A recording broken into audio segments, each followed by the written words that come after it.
શ્રી ખોડિયારધામ જિલ્લા સમિતિ ભાવનગરના ઉપક્રમે વિધવા સહાય તેમજ ખોડિયારધામ દશાબ્દી મહોત્સવ મીટ યોજાઈ। શ્રી ખોડિયારધામ જિલ્લા સમિતિ ભાવનગર તેમજ સરદાર પટેલ સ્નાતક મિત્ર મંડળ સંચાલક Hansaben Rameshbhai Mendpara women's activity centre તથા લેવા પટેલ વિકાસ દ્વારા વિધવા સહાય તેમજ ખોડલધામ દશાબ્દી મહોત્સવ મીટનું આયોજન કાળિયાબીડ ખાતે કરવામાં આવ્યું હતું। આ કાર્યક્રમ ખોડલધામ ટ્રસ્ટ કાગવડના અનારાબેન પટેલ, ગોવિંદભાઈ કાકડિયા, રમેશભાઈ મેંદપરા, ડૉક્ટર જેપી મેયાણી, ભીખાભાઈ પટેલ અને વીએસ લાખાણીની ઉપસ્થિતિમાં દીપ પ્રાગટ્ય કરી કાર્યક્રમનો પ્રારંભ કરવામાં આવ્યો હતો। આ કાર્યક્રમના માધ્યમથી સ્ત્રી સશક્તિકરણ અને નારી તો નારાયણી ઉક્તિઓના સાર્થક કરવાના હેતુસર વિધવા સહાય અંતર્ગત સિલાઈ મશીનનું વિતરણ કરવામાં આવ્યું હતું। તદુપરાંત શ્રી ખોડલધામ મંદિરના પ્રાણ પ્રતિષ્ઠા મહોત્સવ 10 વર્ષ પૂર્ણ થયા હોય જેના અનુસંધાને ખોડલધામ મહોત્સવ મીટ યોજાઈ હતી।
કાગડા આ સમાજ આપણે કોઈ પણ જગ્યાએ હોય પણ હંમેશા આપણા માતાજીને આપણે ઋણી રહેતા હોય છે અને આપણો સમાજ આ ખોડિયાર માટે તો શું ન કરી શકીએ।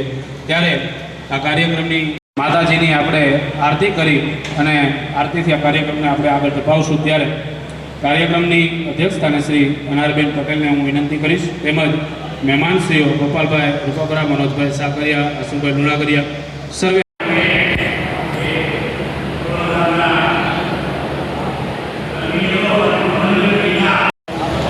આજના કાર્યક્રમની અંદર શ્રી ખોડલધામ જિલ્લા સમિતિ ભાવનગર સરદાર દરેક લોકો જ્યારે ગયા ત્યારે આજે રમેશભાઈ મેંદપરાને વિનંતી કરીશ। રમેશભાઈ મેંદપરા ટ્રસ્ટી શ્રી લેવા પટેલ વિકાસ ટ્રસ્ટ અને ટ્રસ્ટી શ્રી ખોડલધામ કાગવડ ભાવનગર જિલ્લા સમિતિ દ્વારા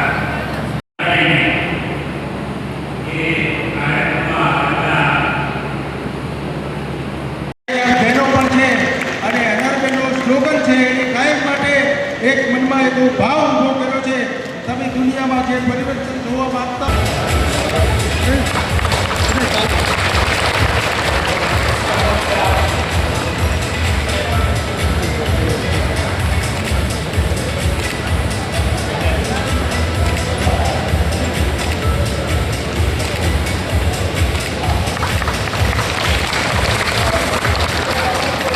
જ્યારે શરૂઆત થયેલું છે ત્યારે 1995 ની અંદર મહિલાને સશક્ત કરવા માટે ગ્રામશ્રીની સ્થાપના કરી અને નહીં નફો નહીં નુકસાનના આધાર ઉપર લગભગ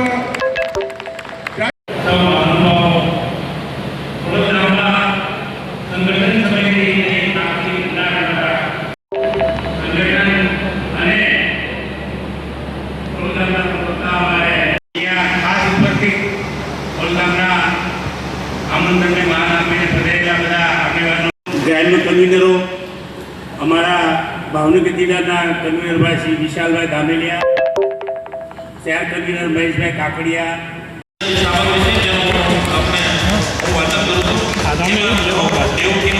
ચોખા 30 કિલો, પાન 25 કિલો, તેલ 15 લીટર, તુવેર દાળ 10 કિલો, ગોળ 2 કિલો, મગ 2 કિલો, ઘી 2 કિલો, મરચું 2 કિલો, હળદર 2 કિલો, ધાણા જીરું 2 કિલો, રાઈ 1 કિલો, હિંગ 500 ગ્રામ। અમારા હરજીવન કાકા દિલીપભાઈ પટેલ કામાણી, ખોડીદાસભાઈ જાખડિયા, જીતુભાઈ મેંદલિયા,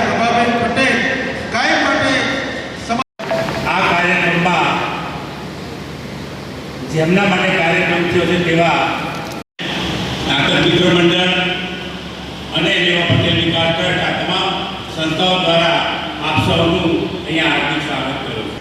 એકચ્યુઅલી આ સંસ્થામાં તો હું આવી ગઈ છું, 2 વાર આવી છું અહીંયા, પણ આજનો જે કાર્યક્રમ છે કે જે લેવા પટેલ ટ્રસ્ટ છે અને ખોડલધામ વતી હું અહીંયા છું, એને જે વિધવા સહાયનો કાર્યક્રમ છે એમાં પહેલી વાર આવી છું. અને અમારું જે ખોડલધામની મીટિંગ છે આમ તો હંમેશા થતી હોય છે, આ વખતે એમાં હું ફર્સ્ટ ટાઈમ આવી છું, જેથી અમારા જિલ્લા અને તાલુકા કન્વીનર સુધીના દરેક લોકો અહીંયા છે. આજના પ્રોગ્રામ વિશે શું કહેશો? આજે વિધવા બહેનોને સહાય આપવાના છે, નારી સશક્તિકરણની વાત કરવામાં આવે છે. જી, આપણા સમાજમાં જનરલી જ્યારે બી બહેન વિધવા થતી હોય છે ત્યારે હંમેશા એ નિગ્લેક્ટેબલ ફીલ કરે અને એને એમ થાય કે મારી સાથે સમાજ નથી. આ એક એટલી સરસ પહેલ છે કે વિધવા બહેનને એના બાળકો નાના હોય, એને કોઈ તકલીફ હોય અને ત્યારે સમાજ ઊભો રહે, એ બહુ મોટી વાત છે.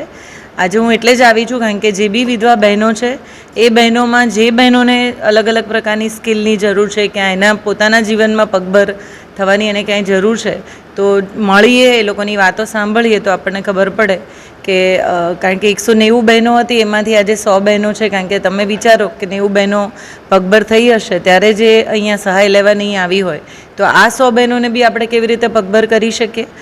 અને જે પહેલ કરી છે સંસ્થાએ, જે પહેલ કરી છે એને બી સરાહનીય કરવું બહુ જરૂરી છે. બંનેને એપ્રિશિએટ કરવા માટે જ હું અહીંયા આવી છું. ખોડલધામને 10 વર્ષ પૂરા થયા છે, તો આગળનું મીટિંગનું શું આયોજન ખાસ? દશાબ્દી મહોત્સવ અમે કરી રહ્યા છીએ. નેક્સ્ટ 21 જાન્યુઆરી 2027ના દિવસે 3 દિવસનો કાર્યક્રમ છે, જાહેર થઈ ગયો છે ઓલરેડી. અને અમારા 3 રથ આખા ગુજરાતમાં ફરવાના છે. નરેશભાઈ પટેલે ભાઈએ એ આખી એક વ્યવસ્થા ઊભી કરી છે. 23મી તારીખથી રથને અમે ગામડાઓ તરફ મોકલી રહ્યા છીએ. અને રથનું આયોજન એટલા માટે છે કે અમે ઈચ્છીએ છીએ કે અમે કોઈને કંકોત્રી કે ઇન્વિટેશન ના આપીએ, પણ રથ મારફતે ઘરે ઘરે સુધી રથ જાય ખોડલમાંનો, અને એ રથનું લોકો સ્વાગત કરે. અને એ સ્વાગતના બિહાફ ઓફ અમે એમને ઇન્વિટેશન આપીએ કે આપણો દશાબ્દી મહોત્સવ થવા જઈ રહ્યો છે અને દરેકે દરેક વ્યક્તિ કાગવડ આવે અને 3 દિવસના સેલિબ્રેશનમાં હાજર રહે.